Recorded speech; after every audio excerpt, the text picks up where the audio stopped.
The pandemic has turned our lives upside down. What is Europe's role in the fight against COVID-19? How will the European Union help avoid the nationalization of the vaccine? How can healthcare systems be prepared for distributing a vaccine? Mrs. Stella Kyriakidou, European Commissioner for Health and Food Safety, will address these issues and plenty more. Now, let's welcome our participants for the discussion. Leonidas Philachtou. Hello, Ms. Kyriakidou from Nicosia. How are you? Hello, how are you? Fine, thank you. Good morning. Is the second wave already here? And if so, how well prepared is the European Union to deal with it? What we have seen in the last few weeks is a rising number of cases in most of the European Union member states. In the last over now 4 weeks, there has been a steady increase in the number of cases, and we're also seeing a number of increase in the number of hospital admissions and in the number of, unfortunately, citizens losing their lives. So member states are taking measures with localized lockdowns and other measures in order to contain this wave as effectively as possible. So far, the only country that we have seen with a generalized lockdown is Ireland, only yesterday. Can European countries avoid a second lockdown, or is it inevitable? We need to try and avoid the second lockdown. The COVID-19 pandemic is a public health crisis that has affected every aspect of citizens' lives. It has affected the way we work, our social lives. It has affected children's education. So the efforts from the European Commission, together with the member states, is to be able to have what we need in place to avoid a generalized lockdown.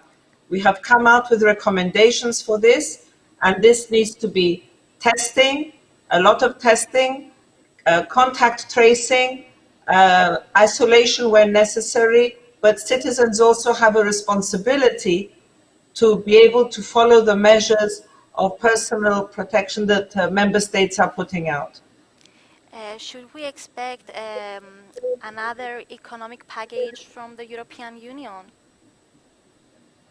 Well, this will depend on how we move forward in the next in the following months. As you know, the European Commission has come forward with a very substantial economic package to support member states. One example I would give you is the SURE program, which has to do with mitigating the effects of unemployment, out of which Cyprus will be receiving over 497 million euro. What we need to understand, though, in this situation is that we need to do what is necessary, and we will leave no stone unturned to deal with this crisis as effectively as possible. Good morning, Commissioner, from myself as well. Good morning, Leonida. I assume Brussels is no different from the rest of the Europe since the virus is surging, correct? Yes, so we have very high numbers at the moment in Belgium for the last few weeks. And there have been announced new measures over the last few days. Well, I guess the $1 million question is when are we going to have the vaccine ready? We saw you as Commissioner signing a few agreements with companies which are on the way preparing the vaccine. But I guess everyone is waiting for that magic vaccine. Do you have any latest news on that based on your communications with the companies? I would say that, first of all, I understand and I know that everybody, the whole world is waiting for the vaccine, a safe and effective vaccine. And we have always stressed that this is extremely important for us. As you have said, we have signed 3 agreements just a few minutes ago. In fact, I signed the 3rd agreement with Johnson & Johnson. So we have signed an agreement with AstraZeneca, Sanofi, Johnson & Johnson, and we have concluded agreements with another 3 companies. The aim of the European Commission with the member states is to secure a portfolio of different vaccines through advanced purchase agreements so that we increase the possibility of obtaining vaccine available to all member states. I would not say, and I do not like to predict dates. We are now in the phase 3 clinical trials of several vaccines, so we would expect to see results of these trials, I would say, in the coming 1 to 2 months. And then we will know when a vaccine will be available. But what I need to emphasize here, and I think that this is important, is that what we've done as a European Commission through the European Vaccine Strategy, and this is solidarity at its best, is with member states, we have secured advanced purchase agreements in order to enable companies to move more quickly with the development of vaccines, and then secure member states to be able to buy a vaccine when it is available at a set price, and equally for all member states across the European Union. And I think that this is very important. One hopes that the vaccine will arrive soon for everybody. I guess this is one thing. What follows next is how the vaccine will be distributed, whether the vaccine will come into portions, how people will have access locally to such vaccines. And of course, the other thing is whether some people would like to be vaccinated or not. Can you comment on all this, which these are steps after the approval of the vaccines? You're absolutely correct. These are all huge, different issues. Let me try and touch briefly on each. First of all, a few days ago, we rolled out and presented a preparedness plan for how member states need to be ready if and when a safe and effective vaccine is found. They need to know, and this is what we shared with them together with ECDC, that they have the services with the capacity to deliver, that they have easy access of vaccines for target populations, that they have the affordability and the physical proximity of people reaching the vaccine. Different vaccines will need different storage and transport needs.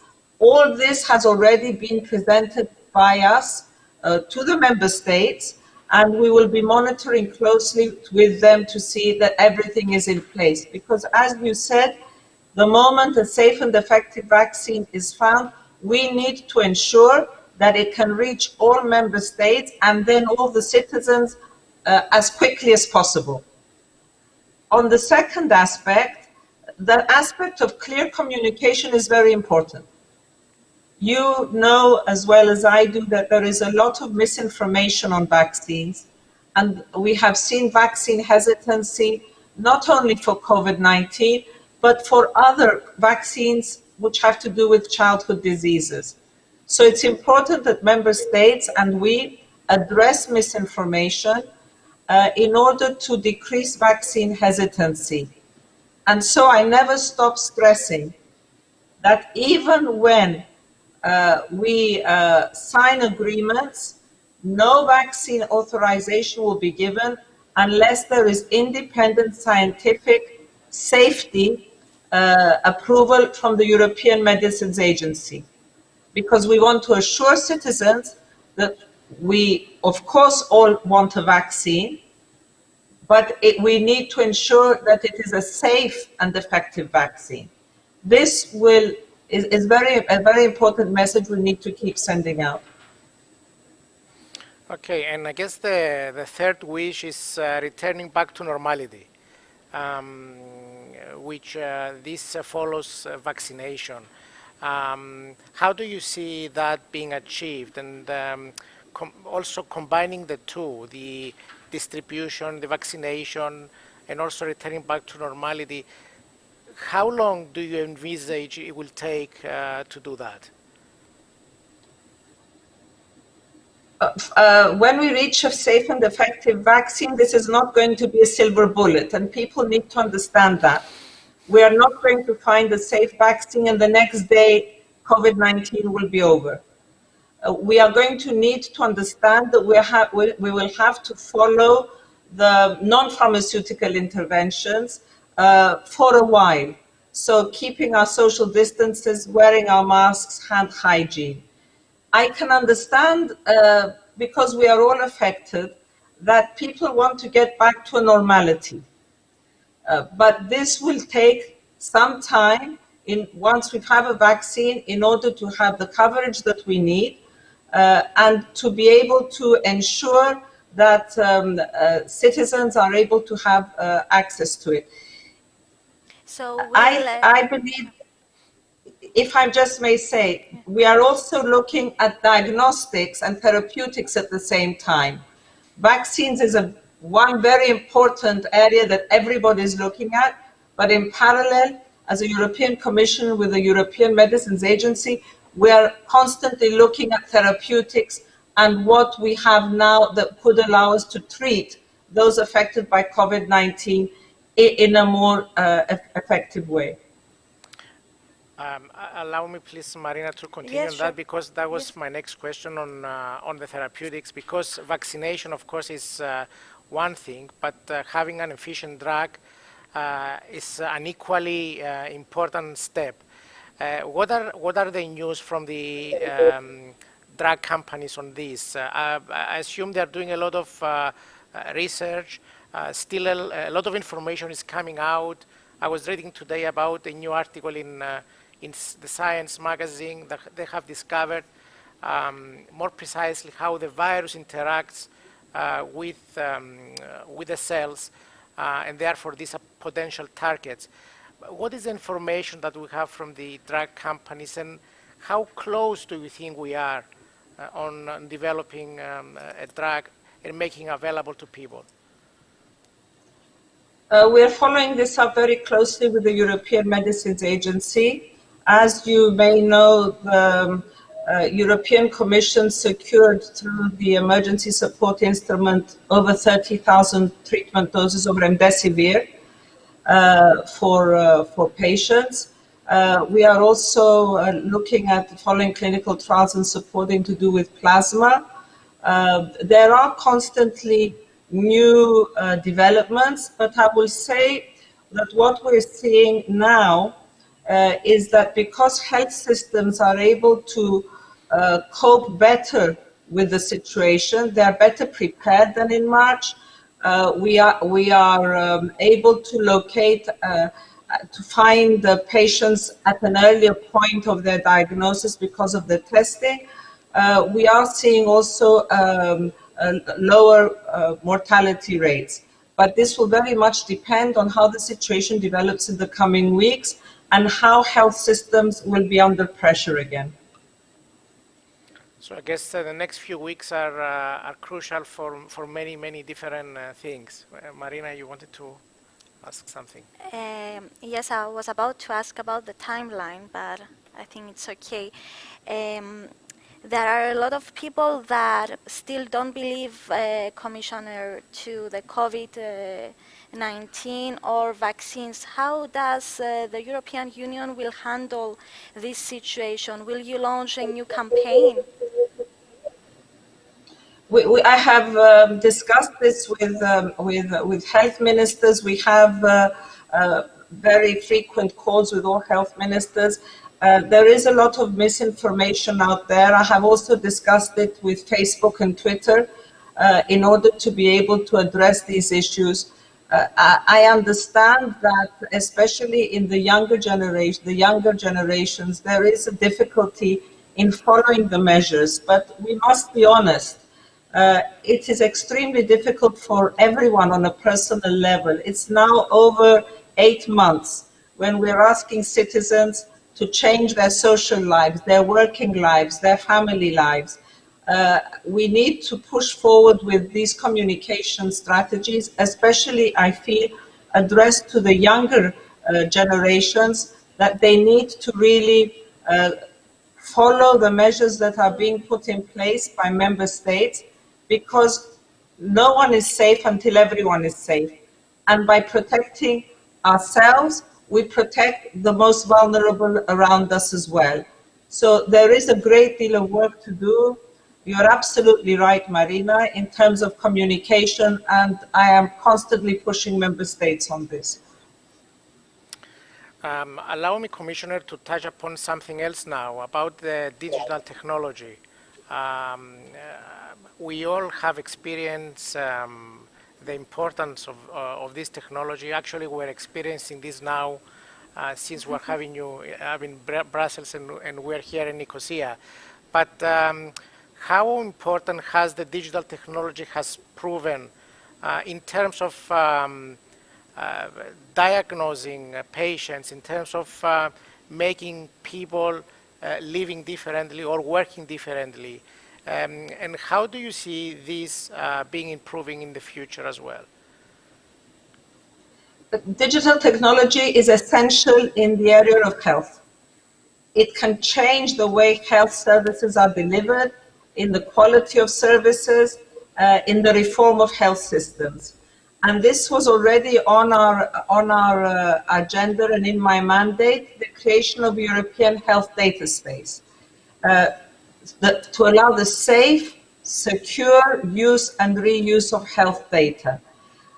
What I will say in relation to COVID is that we have, together with Commissioner Breton, really moved very quickly in the area of having and encouraging member states to have contact tracing apps for COVID-19. This helps a great deal in the contact tracing of positive patients and then isolation. A number of member states have already put forward, are already using these contact tracing apps. And we now have a European Federation gateway service where member states can use their apps in an interoperable cross-border way. This is essential. And I'm very happy to say that I saw that in Cyprus, they will be joining and having their first contact tracing mobile app. I think they announced in November. So digital is extremely important in the area of health services generally, in improving health services, in access, in transparency, but especially in COVID, we are using it very effectively with contact tracing apps. Okay, Marina? What about the support of the new way of living and working? How does European Union handle this? The European Union has come forward with a very ambitious package through the MFF, as you know, to support all the member states in this very difficult crisis. There is no doubt that we are facing an unprecedented public health crisis, and we need to support member states at all levels. I would also like to share with you that what we are now seeing also, and in terms of the meetings we're having with different stakeholders, is the effect that this crisis is having on citizens' mental health. This is very important that we address this. Working in isolation, not socializing, not seeing family, is now having impacts on many areas of life.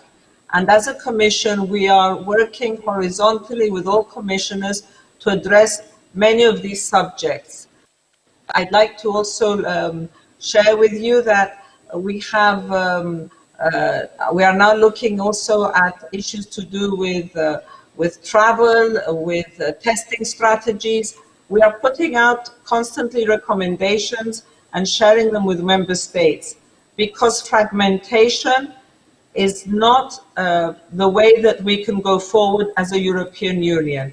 Fragmentation makes us more vulnerable in an area of a pandemic. And this is a message I have been sending out, and I believe that now we're seeing a great deal of solidarity with member states, which is making us more prepared and more effective. You have spoken about solidarity.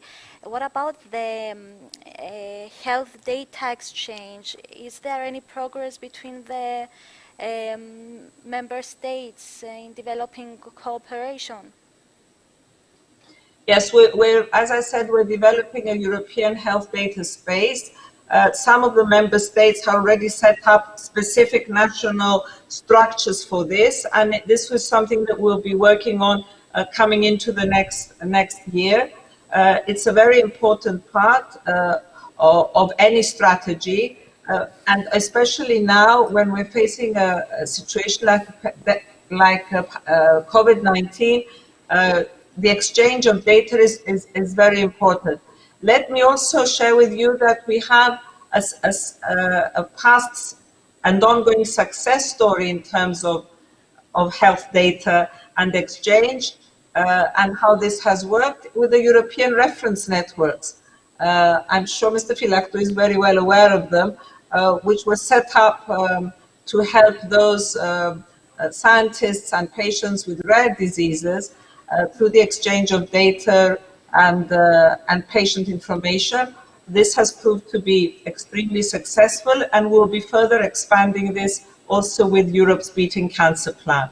There is a great deal that we can do, and the use of digital technology, I believe, is the way forward in many of the areas of health in order for us to reform health systems. I can confirm that the establishment of European reference networks is a blessing. It gives the opportunity for top organizations to sit together and decide on several diseases or group of diseases. But the Cyprus Institute of Neurology and Genetics, of course, participates in some of these. I understand that everybody understands actually that this pandemic has taught us many things. One of the things that has taught us is that we need to be prepared for emergency situations like this one. Is the European Commission planning to increase funding on research, especially on medicine, but also on digital technology?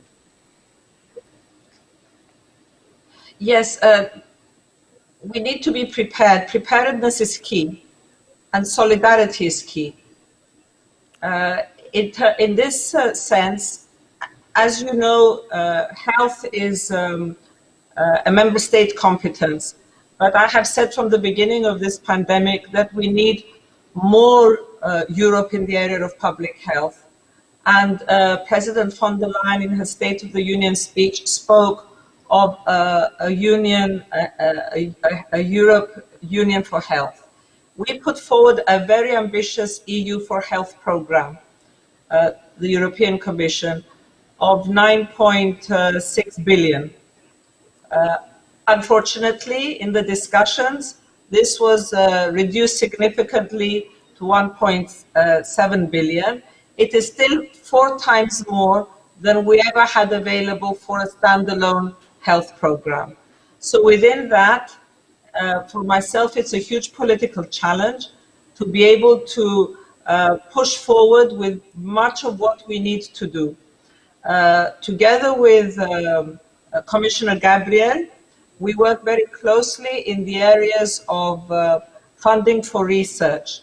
And in the Europe's Beating Cancer Plan, which I will be presenting before the end of this year, there is a significant part dedicated to that, working very closely with the Cancer Mission Board. So despite the fact that we're dealing with this pandemic, I think out of a crisis also comes opportunity. And it has allowed us to see what we need to change further in the area of health in the European Union to make us more resilient, more prepared, and to be able to deal with cross-border threats in a more effective way. And we'll be pushing forward with this in the coming months and years. That's very good and reassuring to hear that. We have talked about solidarity and collaboration, and of course, United States is a big player both in research and development. Are we in close cooperation with the United States at different levels? For example, CDC. Or any other level that you can talk to us about this? Yes, I'm in close cooperation and communication with everyone that can give us more information, and we can share information with this pandemic. This is a global pandemic. This is not a European Union problem or difficulty or challenge. This is global. I follow and take part in the G7 calls with the ministers of health that are also from the Minister of Health from the United States, from Japan, from Canada, from Europe. We take part in G20. I'm in contact and have been in contact with the Chinese Minister of Health. We follow up the situation developing through the European Medicines Agency with the Russian vaccine. We will leave no stone unturned. The European Commission is in close contact. We work very closely with WHO because we need to have a global overview of what the situation is with the pandemic. Viruses know no borders, so we cannot stay within our own safety zone of the European Union. We need to reach out, we need to support, and we need to ensure that we're all working together. This is the real meaning of solidarity. Okay, Commissioner, thank you for your time. We apologize for the micron delay of the image. Thank you a lot for your time once again. I'd like to thank you very much, to wish you every success in the conference, and I look forward once the situation allows it to be able to be back in Cyprus again. Thank you. Thank you. Thank you.